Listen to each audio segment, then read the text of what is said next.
con dirección a Guaral. ¡Pisa, causita! ¡Que no llegamos al tono!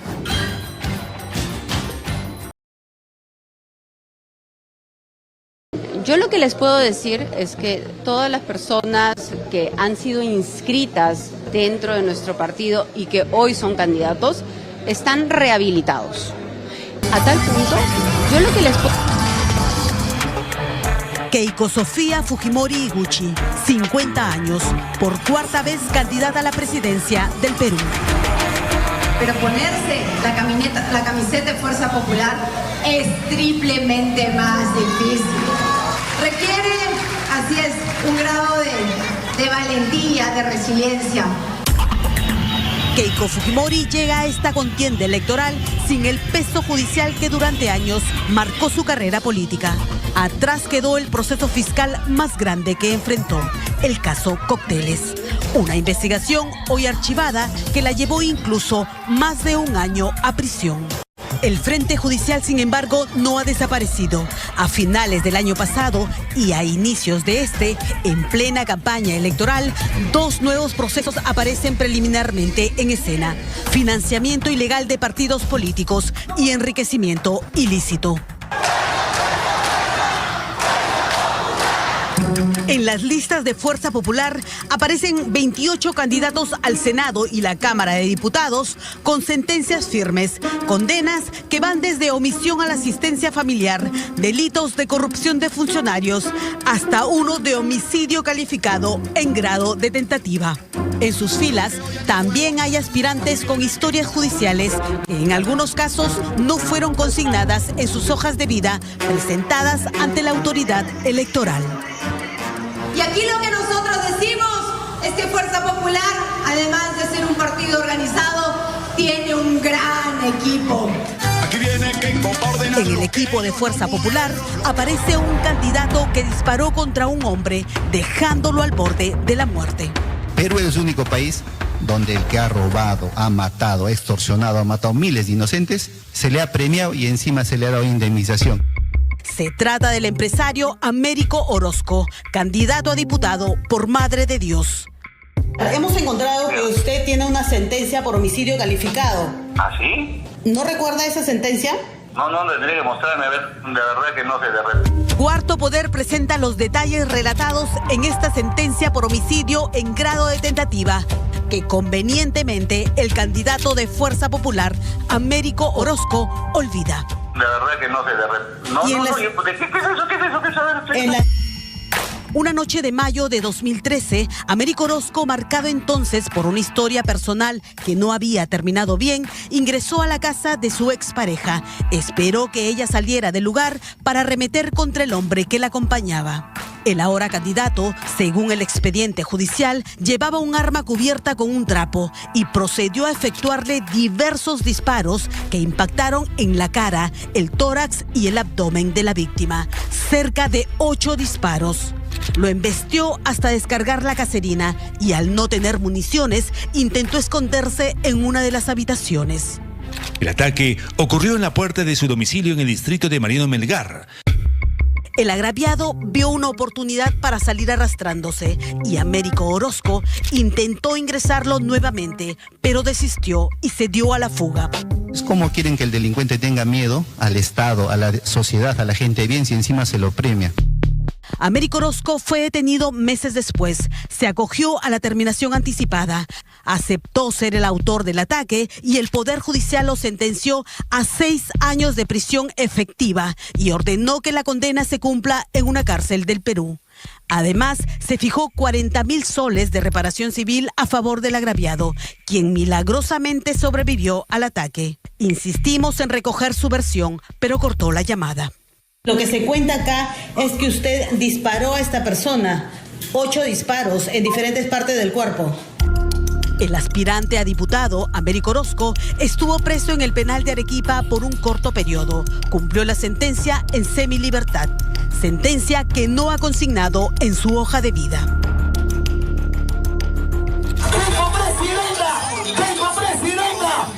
Los antecedentes judiciales en las filas de Fuerza Popular continúan. Obed Bernuy Atachagua es un docente de 62 años que busca una curul en la Cámara de Diputados por Lima. Su hoja de vida no registra sentencias. Sin embargo, enfrenta una investigación por hostigamiento sexual contra una menor de edad, una escolar de apenas 12 años.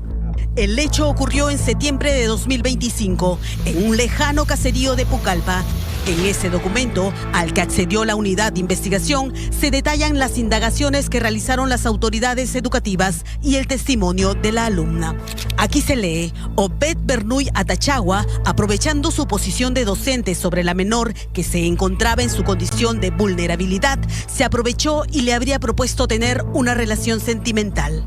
La propuesta se habría dado en el aula de clase y en una bodega cercana al colegio.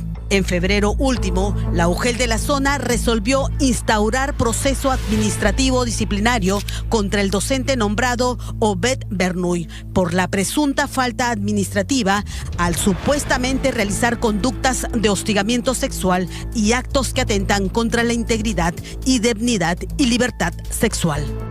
A la señorita jamás le he tocado ninguna punta de su pelo. Los demás, que se investigue.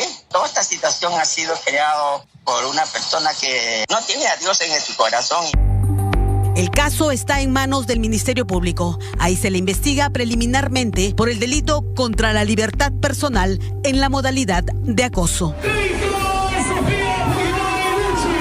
La lista de candidatos cuestionados no termina.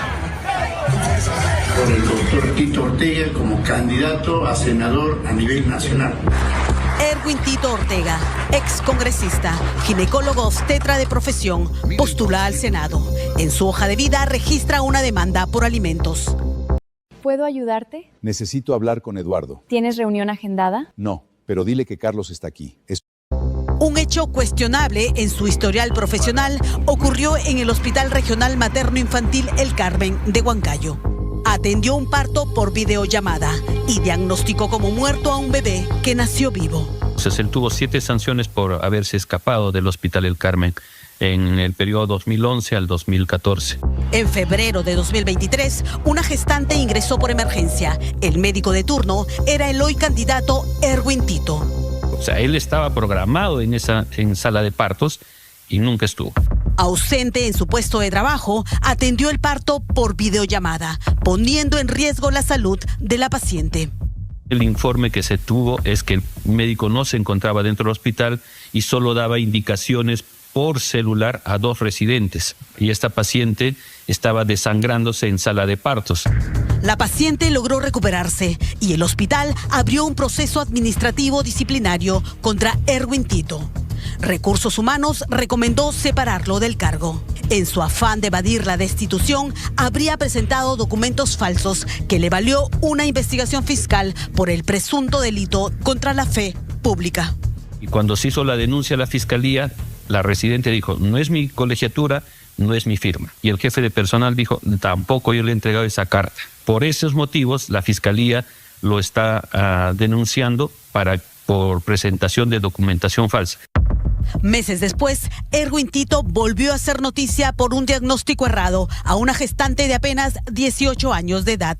Diagnosticó óbito fetal temprana, es decir, muerte natural del feto en el vientre. Sin embargo, tras la atención, el bebé nació vivo. Lamentablemente, 9 días después, falleció. Pedimos sus descargos, pero no respondió las llamadas ni mensajes. En Ucayali, el nombre de Jorge Velázquez Portocarrero, 2 veces gobernador regional, resuena con fuerza por las innumerables denuncias que acumuló durante su gestión, más de 100. Es un sentenciado que salió de la cárcel y ahora postula al Senado por Fuerza Popular. Estuve más de 3 años detenido ahí. Espero me des tu voto de confianza en estas elecciones. En su hoja de vida registra sentencias penales y civiles. En 1993, por peligro común y otra demanda por omisión a la asistencia familiar. Además, en abril de 2021, fue sentenciado a 5 años y 4 meses de cárcel, más el pago de una reparación civil de 300.000 soles a favor del Estado. Jorge Velázquez habría alquilado el hotel de un ex asesor para usarlo como oficinas del gobierno regional. Mientras cumplía condena, la Fiscalía le abrió una investigación fiscal por el presunto delito de lavado de activos.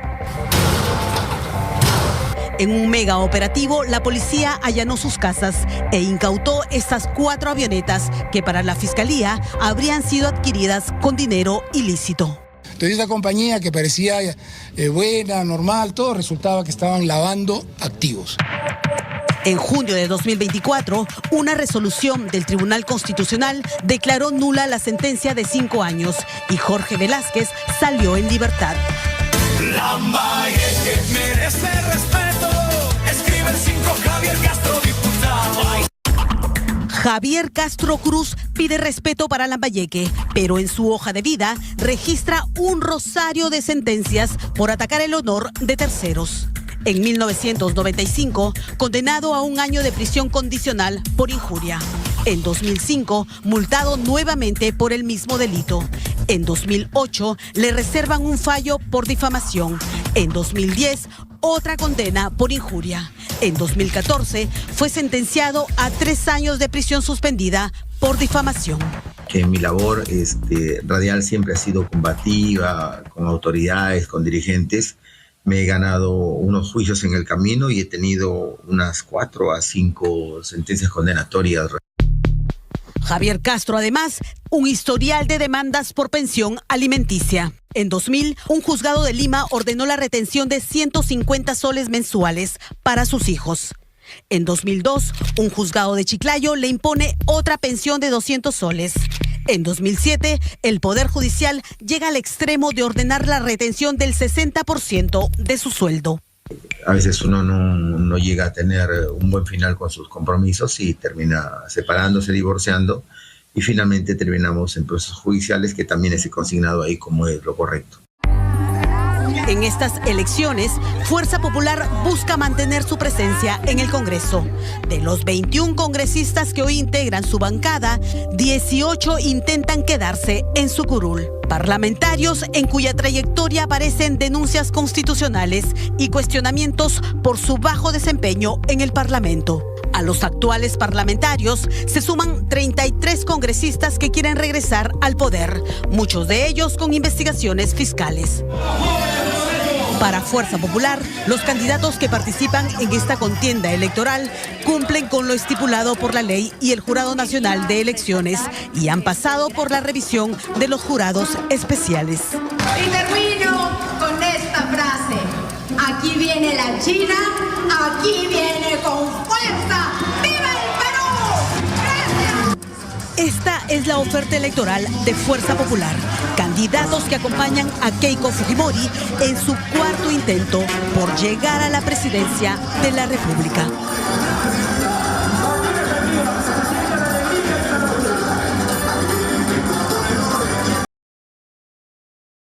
Esta lista de sentencias firmes y con resoluciones firmes nos quedamos también muy sorprendidos, ¿no? Y el Jurado Electoral Especial de Maynas está haciendo una maratón, una carrera titánica en cuanto a poder evaluar todas estas sentencias para luego excluir a los candidatos, que por cierto ya hemos visto documentos, Daniel, hemos podido un poco por la premura del tiempo enviarte donde han sido excluidos muchos y se habla que mañana o pasado van a seguir más porque la cantidad de este documento sumamente válido de la Corte Superior de Justicia de Loreto es que la gran mayoría están implicados de estos candidatos a diputados y a senadores en reducción de alimentos, obligación de dar suma de dinero, alimentos, apropiación ilícita, violación de la libertad de trabajo, violencia contra las mujeres. Poca cosa, Luz Marina. Casi nada. Imagínate, casi nada. O sea, Luz Marina, lo que nos está diciendo es que ha empezado ya el Jurado Electoral Especial, que nos imaginamos que está procesando también esta información, ha empezado a excluir candidatos que no informaron en su hoja de vida estas sentencias de las que nos vas a contar ahora. Exactamente, y han excluido, Daniel. Como te decía, ya hemos contado con varios documentos, por ejemplo, pero lógicamente que han tenido la oportunidad de apelar al Jurado Electoral Nacional, pero ya en estos días se va a empezar a conocer quiénes van a quedar firmes y no. En el caso, por ejemplo, del señor James Brunner, que tiene 5 sentencias que ustedes ya le conocen. Sí. Tiene, por ejemplo, 3 de violación, de obligación de suma de pagar, una por violación de libertad de trabajo y una por apropiación ilícita. Déjanos, y se conoce que el día de mañana debe estar el jurado nacional pronunciándose. Déjanos mostrar esas imágenes, Luz Marina, para que nos vayas explicando. El caso de Jens Brunner Ruiz. Así es. El caso de Jens Brunner, que es el fujimorista al que tú ya te habías referido, el que lidera la lista a candidatos a diputados. Ahí está. Este pantallazo que estamos mostrando allí debajo de la foto es parte del documento oficial que tú has obtenido, Luz Marina, y digo documento oficial porque es lo que la Corte Superior de Justicia de Maynas le ha enviado al Jurado Electoral Especial, ¿es correcto?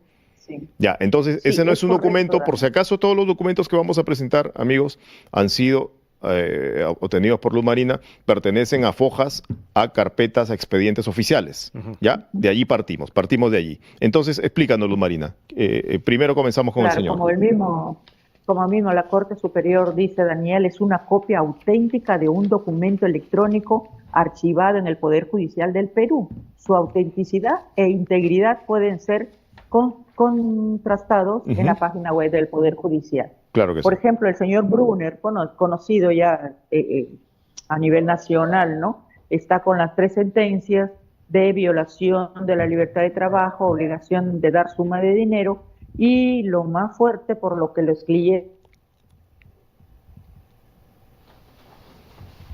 Hola, bueno, hemos perdido un momento a Luz Marina, pero vamos a aprovechar, Marley, por favor, para ir a las hojas generales, a las hojas grandes que nos envió Luz Marina, que son volvió, está bien, pero vamos con ese listado y luego volvemos con Luz Marina. Mira David, wow. Eso es todo el listado o parte del listado, la primera hoja. Ahí hay 14 candidatos. Y acerca Marley este documento y vamos haciendo un movimiento de arriba hacia abajo para ver los tipos de delitos y para ver algunos nombres. Ahí está, mire, empezamos desde el 1. Esos son los candidatos.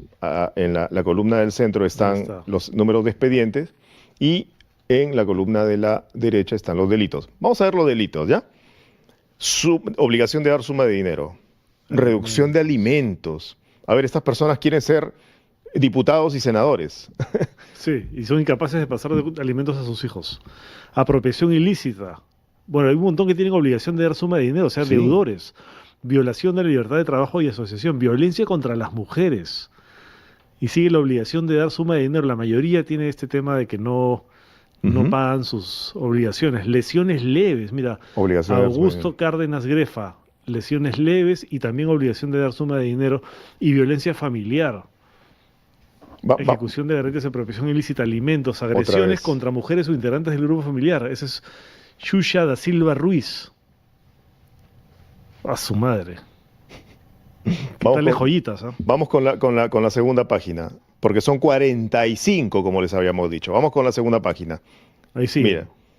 Perjuicio, filiación extramatrimonial, violencia contra las mujeres, indemnización por daños y perjuicios. Hay pero de todo. Violación de la libertad de trabajo, indemnización, garantías. Y la siguiente hay una más, ¿no? Son 3 páginas, si no me equivoco. Alimentos. Más obligación de dar suma de dinero. Ejecución de conciliación, la mayoría. Alimentos. ¿No? Sí. Violencia contra la mujer. Wow. A ver la tercera, ahí está la última. Falsificación de documentos, violencia familiar, violencia contra las mujeres, peculado doloso, obligación de dar suma de dinero es como ya el delito estrella. Exacto. Alimentos, ejecución de garantías, obligación de dar suma de dinero, siguen las obligaciones de dar suma de dinero. Agresiones contra las mujeres, violencia contra las mujeres, aumento de alimentos, obligación de dar suma de dinero, falsedad ideológica. Bueno, hay de todo como en botica acá, ¿no? Sí, qué increíble. Yo lo que les puedo decir es que todas las personas que han sido inscritas dentro de nuestro partido y que hoy son candidatos, están rehabilitados. A tal punto que el Jurado Nacional de Elecciones los ha validado como candidatos. Dicho esto, quiero señalar lo siguiente. Si es que alguna de estas personas que pueden todavía tener algún cuestionamiento, sean elegidos eventualmente funcionarios públicos o congresistas, diputados o senadores de la República, el comportamiento de Fuerza Popular ustedes ya lo conocen, porque cuando tuvimos un escándalo con una excongresista por quitarle el sueldo a su trabajador, Fuerza Popular inmediatamente procedió con denunciarla en la Comisión de Ética, en las subcomisiones de acusaciones constitucionales, y votamos a favor de su desafuero.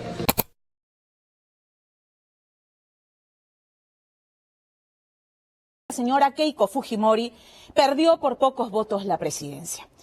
Persiste la idea en Fuerza Popular de que a Keiko Fujimori le robaron las elecciones.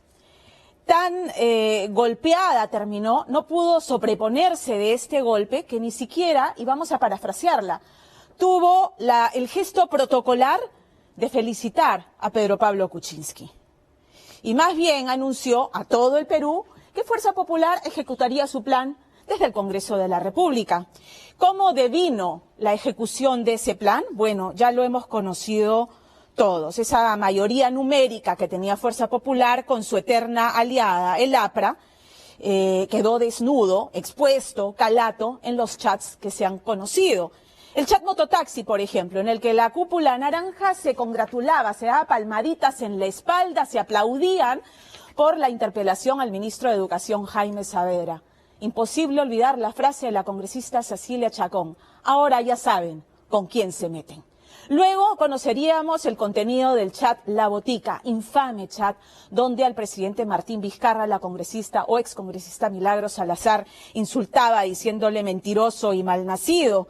Pero sobre todo es el mismo chat en el que se aconsejaban cómo blindar a Chávarri y Nostroza, los hermanitos, ¿no es cierto?, del Consejo Nacional de la Magistratura. Por razones de supervivencia, escribió la excongresista Rosa Bartra. Y bueno, ya el último, así, el que corona la cereza del pastel, es el chat de la bancada de Fuerza Popular, en el que hay 47 miembros, y aunque dijeran que era broma, el contenido es bastante polémico, por decirlo menos. Un entusiasta, Miguel Ángel Elías, escribió: el lunes disciplinadamente votaremos por el TC y con la misma asistencia, la vacancia. Eso era Fuerza Popular. Eso era Fuerza Popular.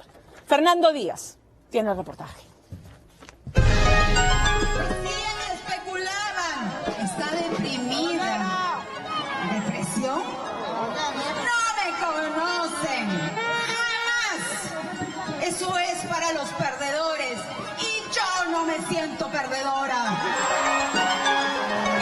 A Fuerza Popular no hay que escucharla. A ver, firma bonito. A ti he decidido no darte entrevista. Hay que mirarla. Vete a la y no. Y Condorito, señores, es chileno. Es chileno. Hay que ver lo que hacen. Han votado a favor 12 señores congresistas. Ha sido rechazada o no aprobada la moción contra el ex fiscal de la Nación, Pedro Gonzalo Chávarri Vallejo. Si les hubieran dado un manual de cómo destruir la institución, no lo hubieran hecho mejor. Vamos a convertir las propuestas de nuestro plan de gobierno en leyes. Y pensar que hace 3 años fueron 73 congresistas. La sangre en el ojo vino desde que no pudo asumir la señora Keiko Fujimori. Y desde aquella oportunidad creo que la consigna fue una sola: no vamos a dejar gobernar. Fuerza Popular ha recibido el encargo de la población de ser oposición. Una aplastante mayoría naranja que pudo haber sido capaz de generar un auténtico cambio en el país. Mototaxi en realidad es un chat que revela muchas cosas. Fue la primera muestra, creo, de cómo manejaba el fujimorismo su bancada, cómo Keiko manejaba la bancada. Fue la primera cabinada de lo que se vendría después. Fuerza Popular, el partido fundado por Keiko Fujimori y sus asesores Ana Vega y Pierre Figari, tuvo en sus manos la oportunidad dorada para hacer oposición con reforma política. Pero estaban las personas que la envenenaban y la llenaban de odio y de agresividad contra el Ejecutivo, y que ha llegado al desenlace espantoso. Esta mayoría parlamentaria pudo haber sido gobierno en el 2021, pero se lo impidieron sus consignas partidarias, las denuncias por corrupción y lo más oscuro de su ADN. sacar 72 o 73 parlamentarios era un peso enorme, ¿no? Que la terminó hundiendo. Porque es un grupo inmanejable. Porque es un grupo inmanejable y por ser quienes eran. Si fueran 76 fujimoristas disciplinados, conscientes, claros, bueno, de repente la hacían, pero no, era una turbamulta de todo tipo.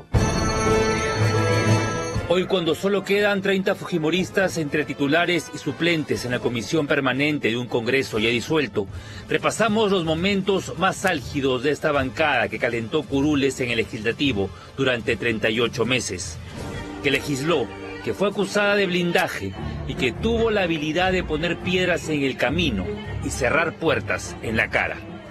Tengo que reconocer con jerarquía que efectivamente hubieron errores políticos del legislativo que han desencadenado precisamente la crisis política que hoy vivimos. No es un mito ni una leyenda urbana. La derrota electoral frente a Kuczynski en el 2016 fue la gran herida que el partido jamás pudo cerrar. Eso es lo primero criticable. Haber jugado con el tiempo de los peruanos, de las personas que caminan por la calle, algunas con trabajo y otras buscándolo, haber jugado con ese tiempo por una rabieta política de una elección perdida. Era junio del 2016 y el hotel... Entiendo inglés cuando leo, pero no cuando me hablan. ¿Qué hago? Si entiendes inglés al leer, pero no... El pueblo en Santa Clara acogía el primer cónclave de Fuerza Popular. 3 días de adoctrinamiento para un séquito de 73 congresistas, la mayoría integrantes del llamado neo-fujimorismo, entre ellos el hoy ministro de Cultura, Francesco Petrosi. Vamos a establecer 2 cosas acá que no quiero que se me pase. Primero, el agradecimiento a un partido político que creyó en mí como opción para parlamentario y que me llevó de la mano de una lideresa joven que yo consideré una chica joven, abierta, ¿no? Libre, liberal, y que al final no fue así. Me confundí, pero el agradecimiento tiene que quedar en actas. Esta entrevista fue hecha un día antes de que Petrosi fuera llamado para integrar el flamante gabinete Ceballos. El tenor peruano que brilló en Europa recuerda con ilusión sus inicios en Fuerza Popular. Poco o nada le duró el romance. Por felicitar al ministro Jaime Nieto, la cúpula del partido le llamó drásticamente la atención. Y le dije cosas muy lindas, que el mundo de la cultura, de las letras, de la música estaba muy satisfecho y le dábamos la bienvenida. Y arrancó el chat a destruirme. Entonces yo no hablé más en el Congreso durante 6 meses, porque me daba miedo. Pero me retiré porque efectivamente había un sector importante de la bancada que yo sentía un rechazo feo.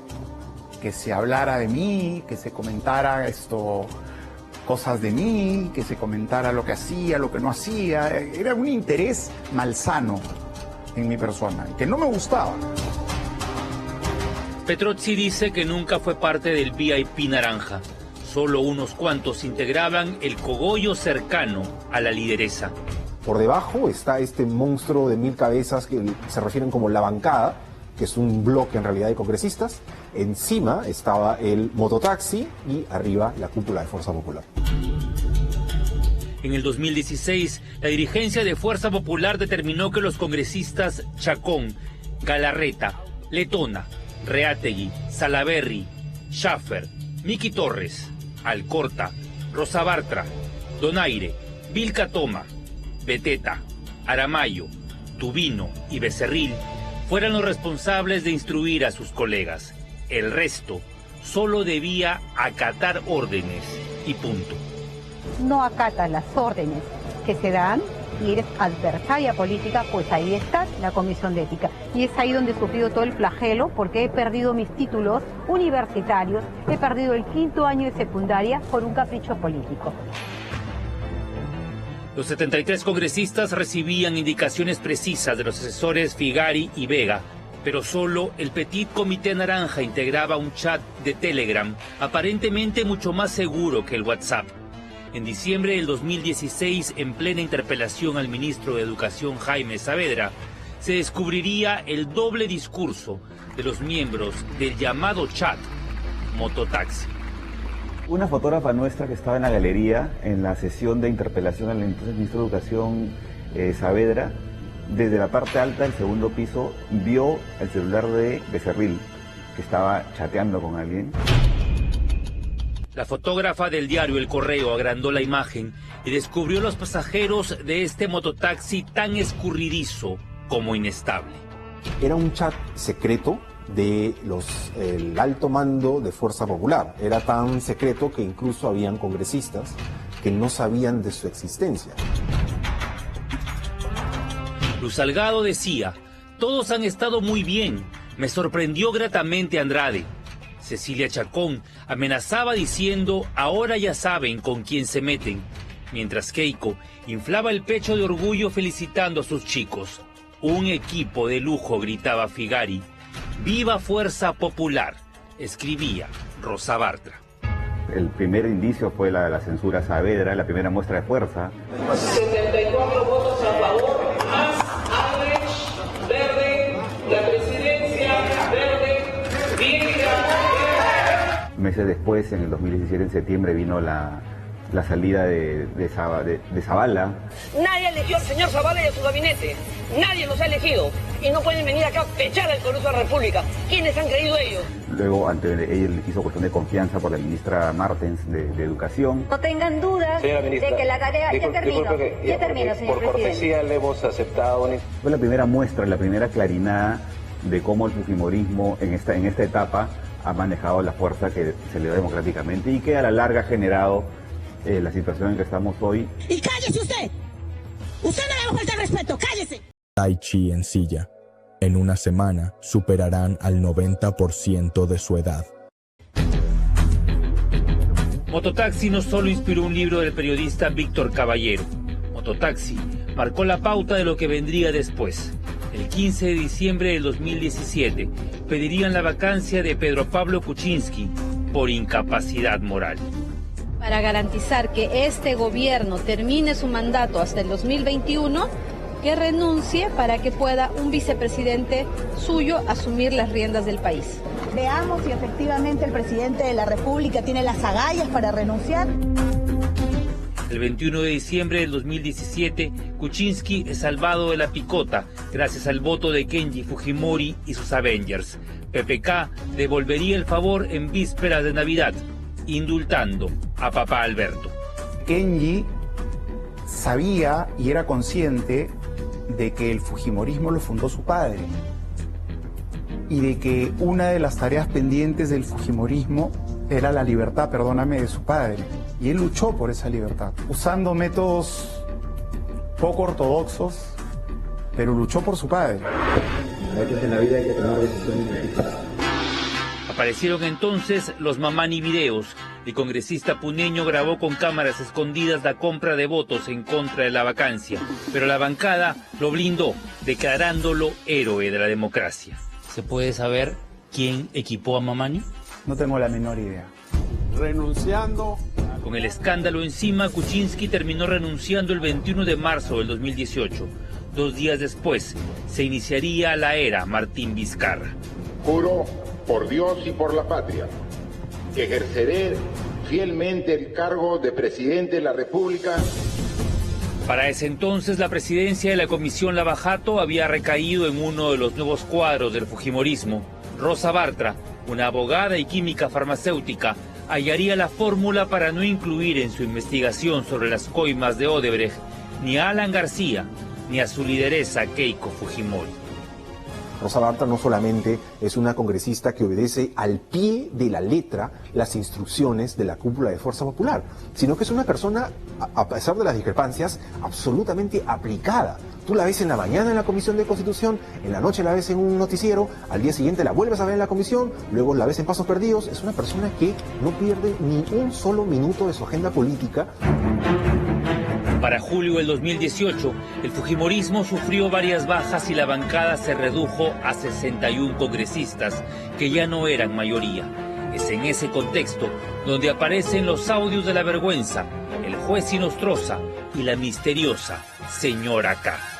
Aló, doctor. Señorito, me llamó la señora. ¿Señora qué? K. Señora K, señora K, ella es la señora K. Octubre del 2018 fue un mes convulsionado. Un nuevo chat estremece los cimientos del partido. Una surtida botica que ordenaba aplausos protocolares, pero a la vez derramaba lisura. Ataques al fiscal Pérez y al presidente Vizcarra. ¿Cómo vas a escribir que el presidente es un malnacido en un chat? Y ser presidenta de la Comisión de Educación. ¿En dónde estamos? Pier Figari daba órdenes para respaldar al fiscal Chávarri. El evidente blindaje Inostroza facilitó su fuga del país.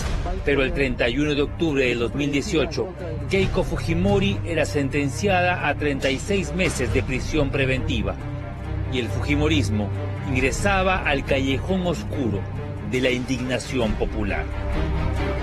Sabíamos quién era este señor Inostroza, sabíamos quién era este señor fiscal, Chávarri, y todo el mundo, las cosas estaban claras, qué estaba pasando, ¿no? Y sobre eso ellos han intentado protegerlos. Eso me parece que es una declaración de culpabilidad, ¿no? Con su lideresa en prisión, la bancada cobró fuerza en las comisiones de ética y de constitución. Esta última, al mando de Bartra, le dio largas a las reformas planteadas por el Ejecutivo. Ellos dicen que no son obstruccionistas porque le dan el poder al gobierno, para que tengan todo tipo de decretos, le dan todo tipo de autorizaciones, todo tipo de supuestamente facilidades, pero por el otro lado las derogan, las obstruyen, las cancelan, las archivan. Fuerza Popular tiene esa costumbre. ¿Quieren cerrar el Congreso? No nos asustan. Tanto fue el cántaro al agua que al final se rompió. El maleficio de la pitoniza cayó sobre ellos. Fuerza Popular ya se cagó, ya se jodió. ¿Me entienden? Han sido más de 3 años donde el Ejecutivo y el Legislativo se han enfrascado en pugnas por el poder político. El Congreso, donde alguna vez reinaron, hoy está vacío. Ya no se oyen los gritos ni las amenazas. Deberán esperar la intermediación del Tribunal Constitucional o 7 años más, si es que pretenden volver.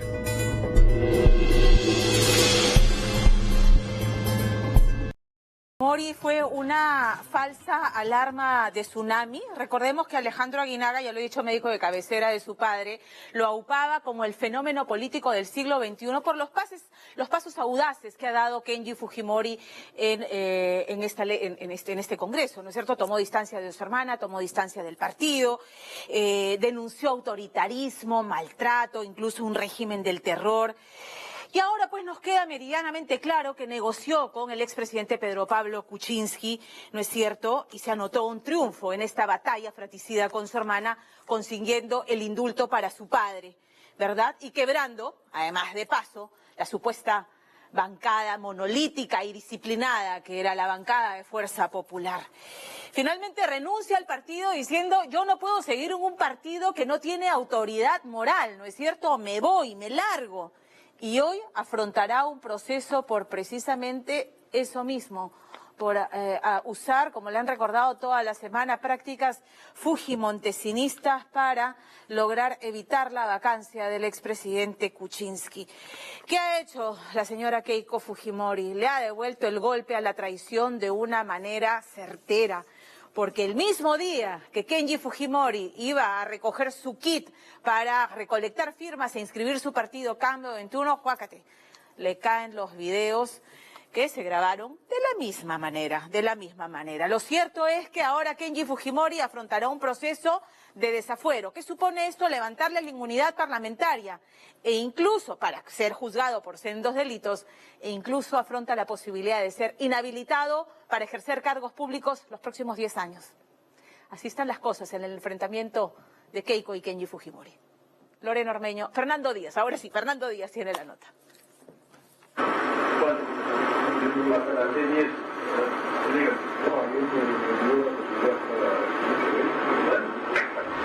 A veces en la vida hay que tomar decisiones difíciles. matanza es un plato que se come frío al igual que el mejor sushi japonés. Este es en realidad un ajuste de cuenta familiar.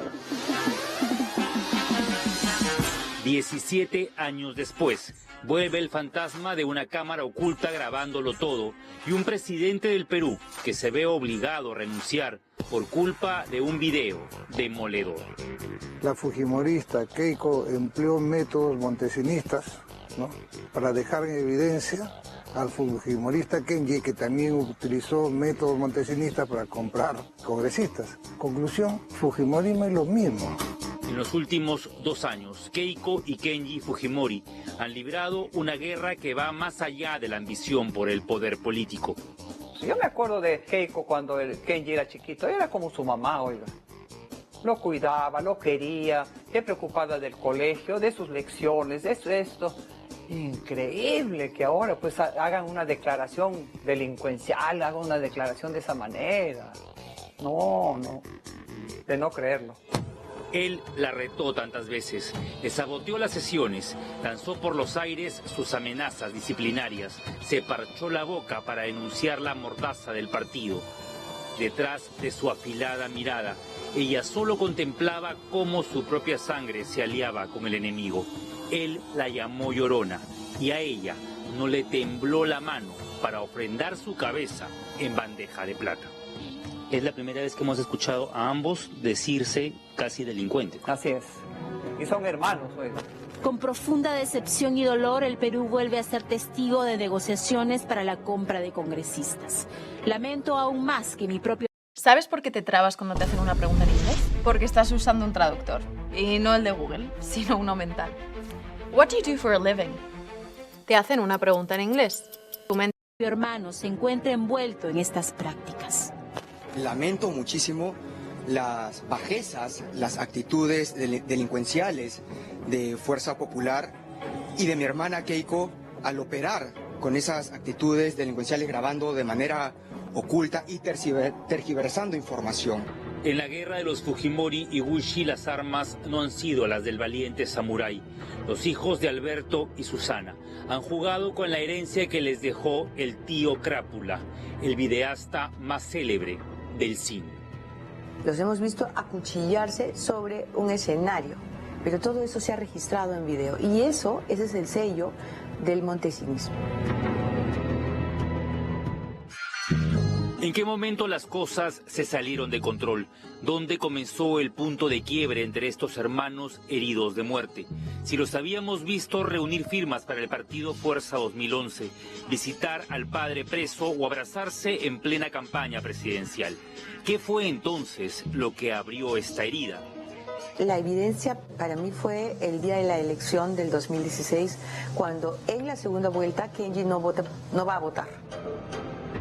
Todas las familias guardan secretos y a veces esconden miserias bajo la alfombra.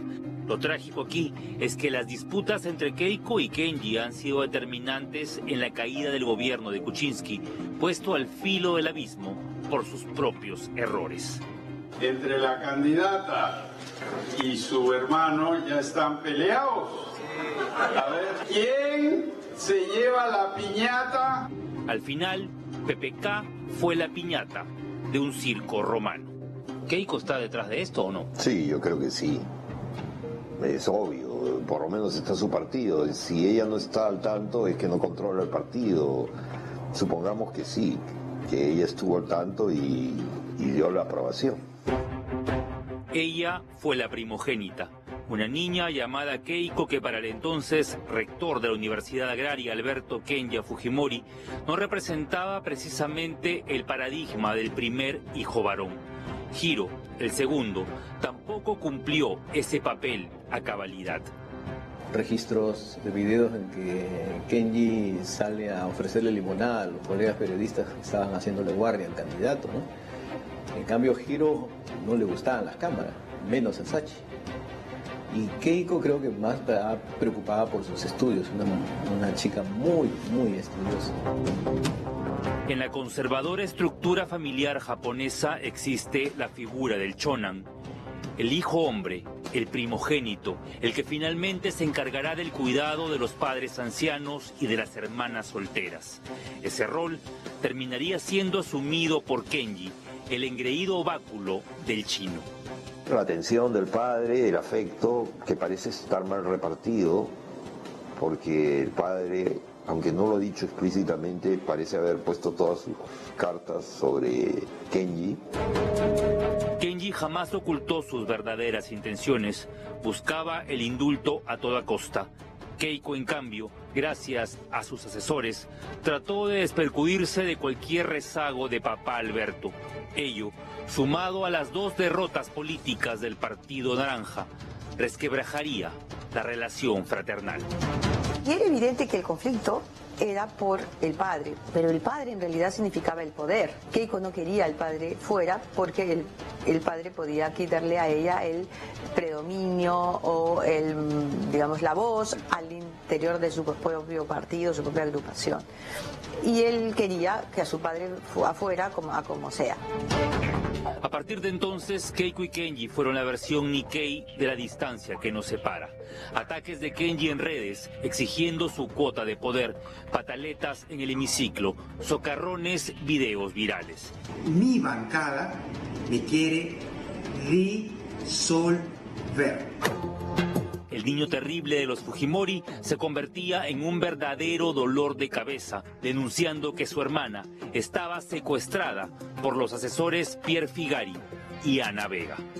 Yo les he dicho 1000 veces, no me puedo quedar en paz si no lo hubiera hecho.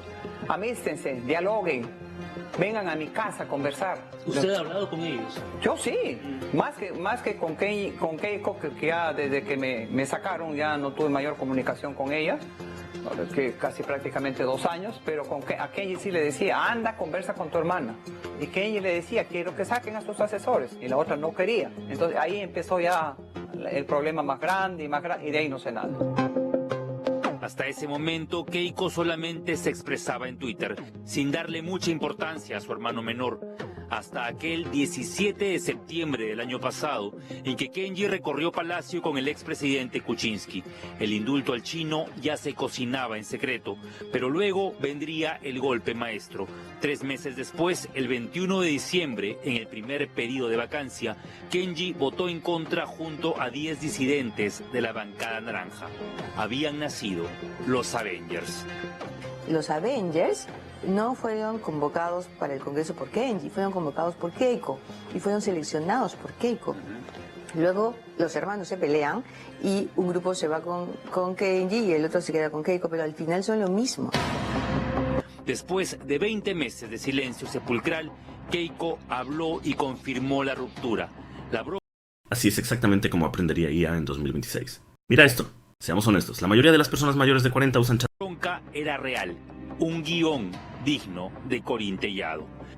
En el tema político, ¿lo quieres matar? Prefiero no verlo. Él sabe dónde vivo. Y si es que, como él ha dicho, en algún momento querrá hablar, él sabe dónde encontrarme. Yo no lo voy a buscar. La respuesta de Kenji no se hizo esperar y le dedicó la ranchera Llorona. Y aunque la vida me cueste, Llorona, no dejaré de quererte. Sin embargo, la permanencia de Kuczynski pendía de un hilo. Tarde o temprano se descubrirían que sus lobbies y negociazos no eran cuentazos. Los hermanos entonces volverían a despellejarse ante un nuevo pedido de vacancia con las mejores armas, lo que estaba en su ADN. Recuerdo que cuando muestran el video de Vladivideo, el primero de Montesinos, estaba Olivera acompañado de Susana Iguchi. 14 de septiembre del año 2000, el video Curi Montesinos iniciaba la saga de Vladivideos, protagonizados por el DOG y grabados por Roberto Huamán Azcurra. En esa época se llegaron a ver casi 600 documentos entre videos o audios. Todo el país y el mundo ha tenido conocimiento de lo que allí aconteció.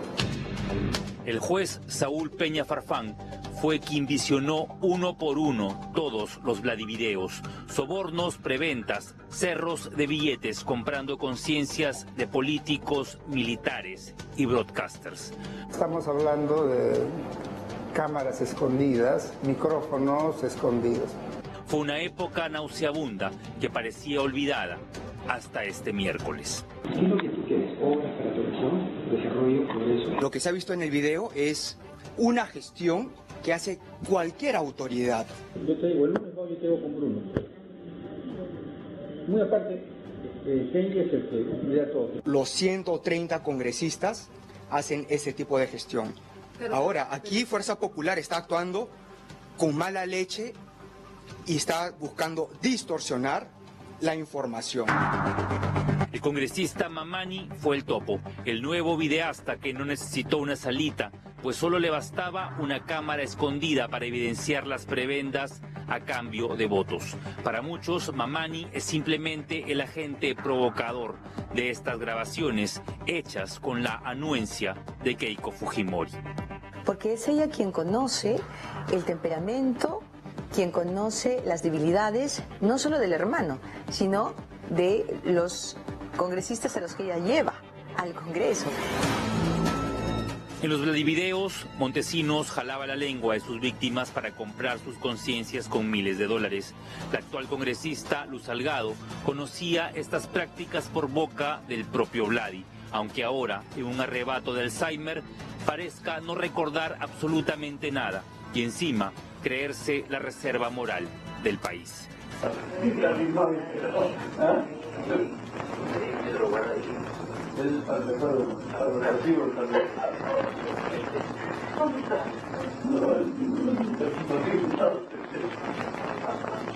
No te salvas y queda grabado para toda tu vida. Lucha Cuculiza también tiene su Vladivideo, pero a diferencia de Salgado, la tía Cucu no arruga ni niega lo evidente. Usted también fue grabada por Montesinos. Claro, claro que sí, claro que sí. Yo nunca entré a su salita, ni nunca estiré la mano, ni nunca me dieron nada. Yo no siento nada, porque nunca dije una mentira, ni recibí nada. ¿Cuando fue en su momento le impactó?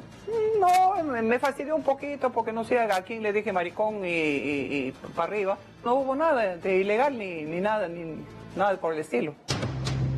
Los Vladivideos fueron determinantes para mandar a la cárcel a Montesinos. En el caso de los llamados Kenji videos, el menor de los Fujimori podría correr la misma suerte. Que me parte el alma ese presidente. Y él me confesó, me dijo, yo no quiero morir sin dejar a mis hijos separados. Un fujimorista grabando ahora a otro fujimorista, ¿no? Ya mejor, ¿sabe qué cosa me hace sufrir usted con sus preguntas? De verdad que sí. Sin algo han coincidido los hermanos Fujimori y Gushi, es en saludar al presidente Martín Vizcarra. Pero la guerra no ha terminado. Fuerza Popular ha quedado en evidencia de ser el útero de engendros como Bienvenido Ramírez o Mamani. Keiko no se ha librado tampoco de la lengua larga de Barata y es para muchos la Catalina Krill de esta cuna de lobos donde Kenji marcha a la deriva sin la protección de su padrino, PPK.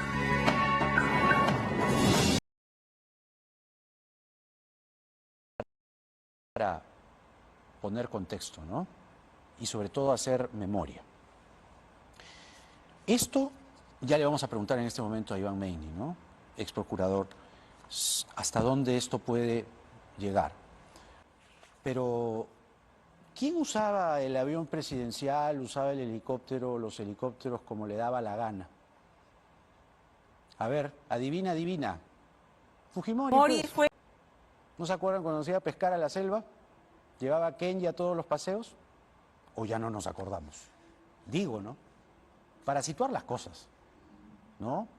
Entiendo la falta, he leído el Código Penal. Si Iván Meini tiene más artículos, seguramente nos lo va a contrastar y nos lo va a explicar con prolijidad, como siempre. Pero Fujimori llevaba hasta droga en el avión presidencial, oiga. ¿De qué nos escandalizamos?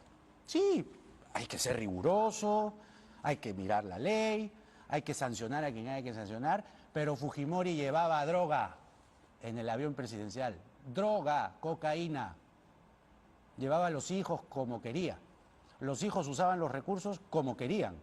El carro, la moto, vivían en el zinc. ¿Ya no nos acordamos de eso? O mejor no acordarse. ¿Cómo es la nuez? Claro, pues, hay que acordarse. situar las cosas. No es que primera vez que esto, qué escándalo, oh por Dios, ¿no? ¿Cómo usan los recursos públicos, madre mía? La Fiscalía dirá,